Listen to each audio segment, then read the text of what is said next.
Hey folks, welcome back to Sideshow TV. We have an extra special edition for you this time. Our good friend Adam Hughes dropped by and gave us some insight into the Marvel Comiquette collection.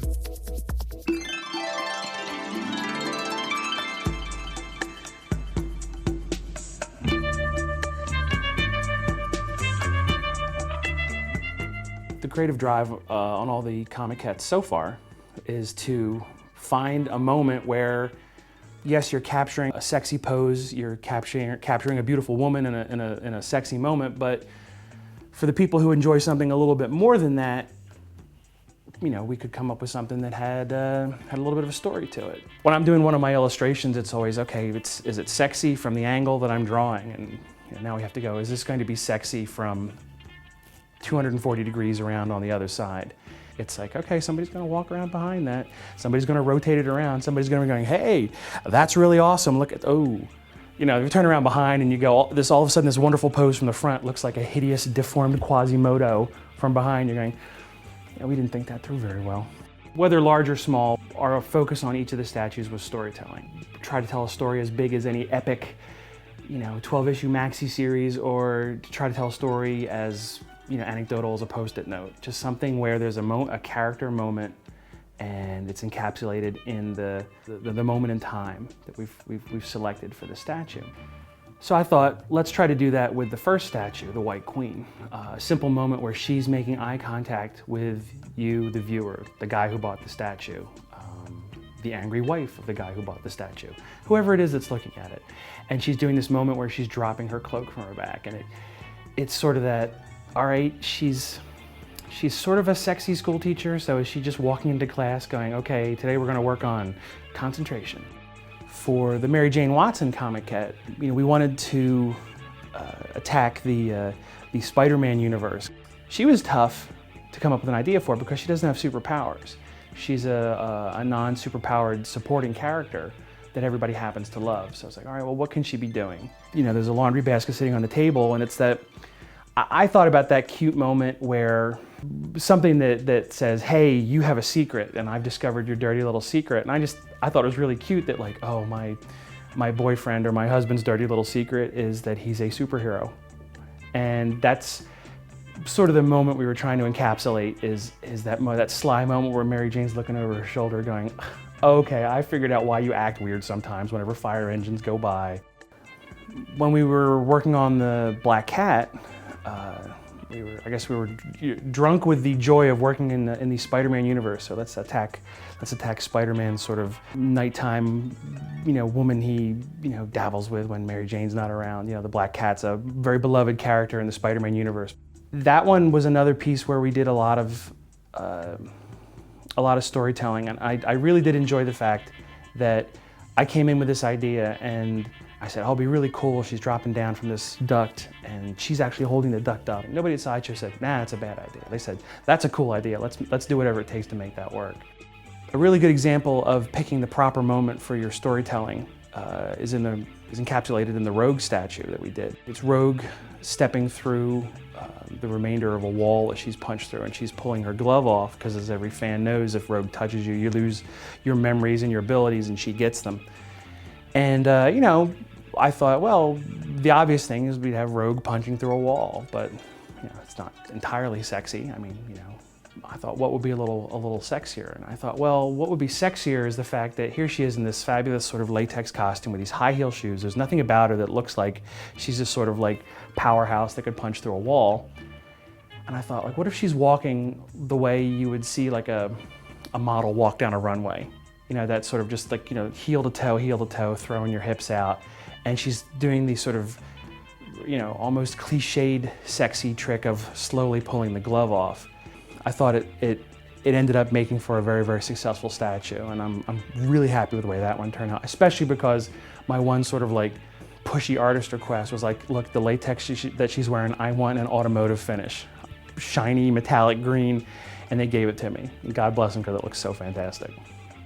When we came to the Black Queen Comiquette, which was designed in my heart to be a companion piece with the White Queen statue, one of the things about I was trying to capture the moment from the original Dark Phoenix saga where Jean Grey is doing her sort of descent into power madness, assisted by Mastermind from the Hellfire Club.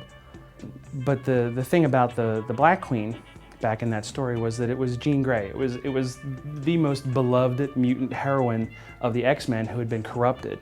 And that was a little bit of a fine line we had to tread, because this is Jean Grey we're talking about. She's the girl next door. She's the girl next door who happens to be a freaking mutie, but she's the girl next door. And there is a certain tragic aspect to the Black Queen. So there should be no matter how dark we make the Black Queen look, no matter how sexy we make her look, I was really adamant that there should be a hint of the girl next door somewhere in the eyes. She's in there somewhere, and it should be cool, yes, she should be a great villain, but you should also look at her and go, boy, Jean's in there. Wow, what happened to Jean? I hope we can rescue Jean from that fate.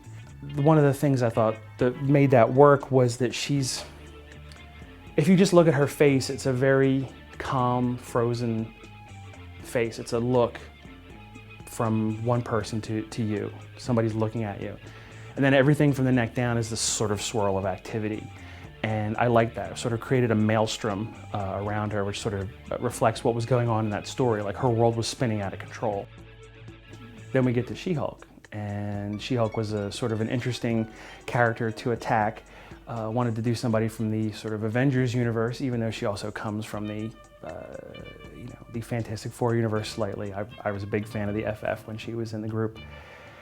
The interesting thing about She-Hulk is that more often than not, she's a character that has a comedic angle to her. Even though when she was created as the savage She-Hulk, and it was just sort of the obligatory, let's do a female version of this popular male character, She-Hulk didn't hit her stride until somebody realized she's kind of hapless. She's 6'7", she's green, she's super strong, she's gorgeous, but nothing just ever goes right for Jennifer Walters. And she does her thing and goes out in the morning, and she's forgotten to put her superhero costume made of unstable molecules on underneath her lawyer Donna Karen suit or whatever, and something happens. It's, oh, there's a building on fire, and she hulks out like, I'm gonna go help, and rips out out of her clothing, and she's just got her underwear on underneath. And my favorite thing about that statue is that we actually tried to work out the physics of if somebody who wears a size 2 business suit all of a sudden went from 5 feet tall to 6'7".